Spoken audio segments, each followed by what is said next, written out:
하나님은 사람이 만든 생각일까요? 아니면 사람보다 먼저 계신 실제일까요? 이 질문은 머리 싸움으로만 끝나지 않습니다. 기도할 때마다 마음 깊은 곳을 건드립니다. 우리가 만든 신이라면 예배는 자기 위로입니다. 그러나 하나님이 실제라면 삶 전체가 달라집니다. 거울 앞에 선 사람을 생각해 보세요. 거울 속 얼굴은 내가 만든 그림이 아닙니다. 거울은 이미 있는 얼굴을 보여줍니다. 이 비유는 완전하지 않습니다. 하지만 오늘 질문의 방향을 보여줍니다. 기독교는 이렇게 말합니다. 사람이 하나님을 만든 것이 아닙니다. 하나님이 사람을 지으셨습니다. 이 질문은 아주 오래되었습니다. 사람은 두 가지 길 사이에 섭니다. 하나는 하나님을 인간 마음의 작품으로 보는 길입니다. 불안한 사람이 위로를 찾다가 신을 만들었다는 주장입니다. 다른 하나는 반대입니다. 사람 안의 하나님 생각은 흔적이라는 주장입니다. 실제 하시는 하나님이 남기신 흔적이라는 뜻입니다. 아이방에 발자국이 있다고 생각해 보세요. 발자국은 아이가 상상해서 만든 것이 아닙니다. 누군가 지나갔기 때문에 남습니다. 물론 발자국만 보고 모든 것을 알 수는 없습니다. 그래도 아무 일도 없었다고 말하기는 어렵습니다. 성경은 첫 문장부터 방향을 정합니다. 창세기 1장 1절은 이렇게 말합니다. 태초에 하나님이 천지를 창조하시니라. 성경은 하나님을 설명해야 할 물건처럼 다루지 않습니다.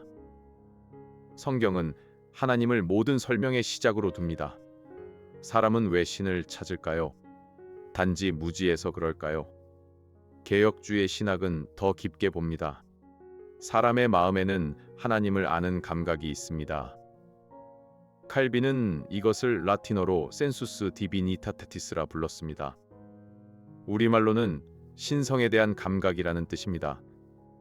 칼빈은 16세기 프랑스 출신 개혁주의 신학자입니다. 그는 성경과 교리를 정리해 교회에 큰 영향을 주었습니다. 칼빈은 하나님을 전혀 모르는 빈종이가 아니라고 보았습니다. 이 말은 모든 사람이 바른 신앙을 가진다는 뜻이 아닙니다.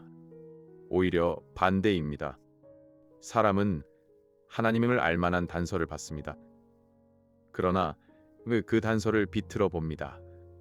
동네에서 연기 냄새가 난다고 생각해 보세요.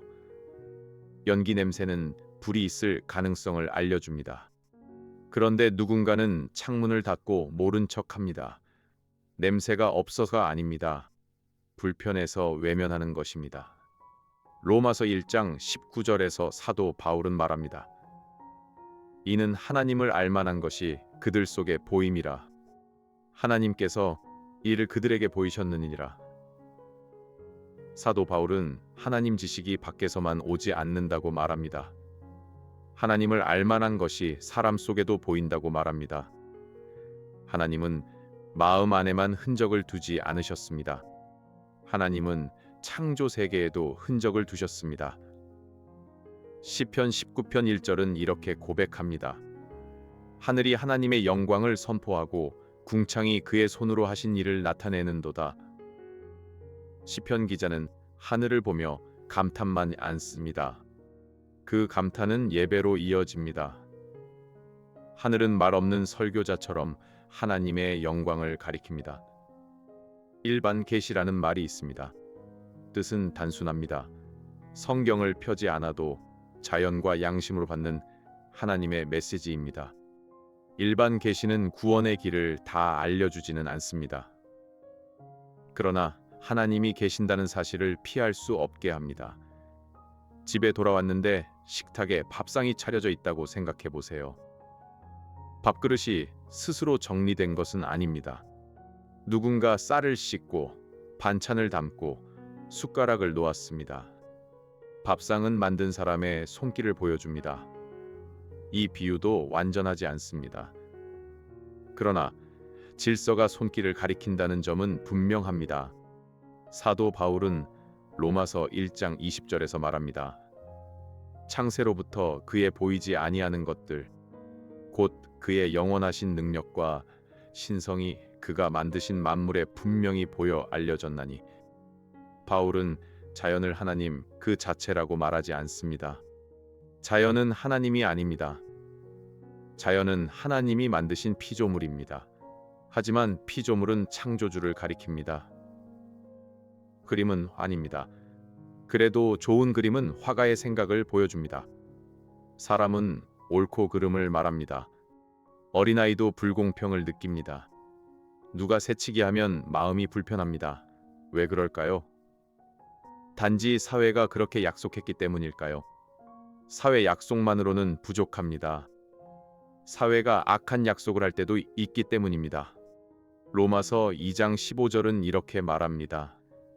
이런 이들은 그 양심이 증거가 되어 그 생각들이 서로 혹은 고발하며 혹은 변명하여 그 마음에 새긴 율법의 행위를 나타내느니라. 양심은 마음속 경보음과 같습니다. 경보음은 항상 정확하지 않을 수 있습니다. 고장 난 경보기도 있습니다. 그래도 경보라는 사실은 중요합니다. 사람은 옳고 그름을 느끼는 존재입니다. 코넬리우스 반틸이라는 신학자가 있습니다. 20세기 미국에서 활동한 개혁주의 변증가입니다. 그는 하나님이 없으면 지식의 뿌리도 약해진다고 말했습니다. 쉽게 말하면 이렇습니다. 하나님이 없으면 우리는 생각할 수 있습니다. 그러나 왜 생각이 진리를 붙잡을 수 있는지 설명하기 어렵습니다. 학교 시험지를 떠올려 보세요. 정답이 있다는 믿음이 있어야 채점이 가능합니다. 정답이 전혀 없다면 점수도 의미가 약해집니다. 세상에 참된 기준이 없다면 선과 악도 결국 힘센 사람의 말이 되기 쉽습니다. 성경은 하나님이 기준이라고 말합니다. 하나님은 선을 보고 따라가는 분이 아닙니다. 하나님 자신의 성품이 선의 뿌리입니다. 무신론자는 이렇게 말할 수 있습니다. 사람은 두려워서 신을 만들었다. 죽음이 무서워서 하늘 아버지를 상상했다. 이 말에는 일부 관찰이 있습니다. 사람은 정말 두려워합니다. 사람은 죽음 앞에서 위로를 찾습니다. 가짜 종교도 실제로 존재합니다. 그러나 욕구가 있다고 해서 대상이 가짜는 아닙니다. 배고픔이 있다고 해서 음식이 가짜는 아닙니다. 목마름이 있다고 해서 물이 상상은 아닙니다. 갈망은 때로 실제 대상을 가리킵니다. 가족을 그리워하는 사람을 생각해 보세요. 그리움이 마음 안에 있다는 이유로 가족이 없다고 결론 내리지는 않습니다. 그리움은 오히려 관계의 흔적일 수 있습니다. C.S. 루이스라는 작가가 있습니다. 20세기 영국의 기독교 변증가입니다. 그는 인간의 깊은 갈망이 하나님을 가리킨다고 설명했습니다. 세상 어떤 즐거움도 완전히 채우지 못하는 갈망 말입니다. 물론 이 논증 하나로 모든 질문이 끝나지는 않습니다. 기독교 변증은 여러 단서를 함께 봅니다. 창조 세계, 양심, 이성, 역사, 그리고 성경을 함께 봅니다. 기독교의 답은 철학에서 끝나지 않습니다. 하나님은 개념으로만 계신 분이 아닙니다. 하나님은 역사 속에서 자신을 알리셨습니다. 히브리서 1장 1절과 2절은 이렇게 말합니다. 옛적의 선지자들을 통하여 여러 부분과 여러 모양으로 우리 조상들에게 말씀하신 하나님이 이 날 마지막에는 아들을 통하여 우리에게 말씀하셨으니 하나님은 침묵 속에 숨어 계시기만 하지 않으셨습니다. 하나님은 말씀하셨습니다. 그리고 아들을 통해 가장 분명히 말씀하셨습니다. 요한복음 14장 9절에서 예수님은 말씀하십니다. 나를 본 자는 아버지를 보았거늘. 이 말씀은 놀랍습니다. 기독교는 보이지 않는 하나님을 말합니다. 동시에 이 예수 그리스도 안에서 자신을 드러내셨다고 말합니다. 멀리 사는 부모가 편지를 보냈다고 생각해 보세요. 편지는 부모의 마음을 실제로 전합니다. 예수님은 편지보다 더 크신 하나님의 아들이십니다. 그래서 우리는 하나님을 우리 마음대로 만들 수 없습니다. 예수님이 하나님을 보여주셨기 때문입니다. 하나님이 어떤 분인지 알고 싶다면 먼저 예수 그리스도를 보아야 합니다. 그렇다면 오늘 질문에 어떻게 답해야 할까요? 하나님은 인간이 만든 개념이 아닙니다. 하나님은 실제하시는 창조주입니다. 그러나 우리는 조심해야 합니다. 우리 마음속 하나님 그림은 자주 왜곡됩니다. 우리는 하나님을 내 편으로 만들고 싶어 합니다.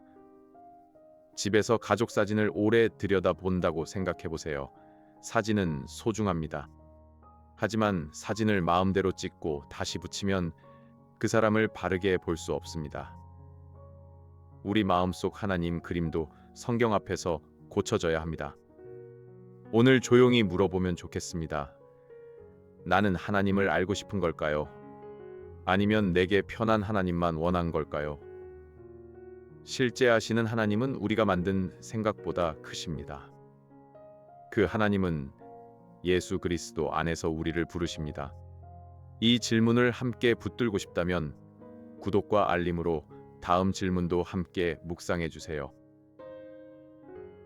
이 영상은 보수적 개혁주의 신학의 입장에서 제작된 변증학적 콘텐츠이며 모든 신학적 견해를 대변하지 않습니다. 본인의 신앙 공동체 및 목회자와 함께 묵상하시기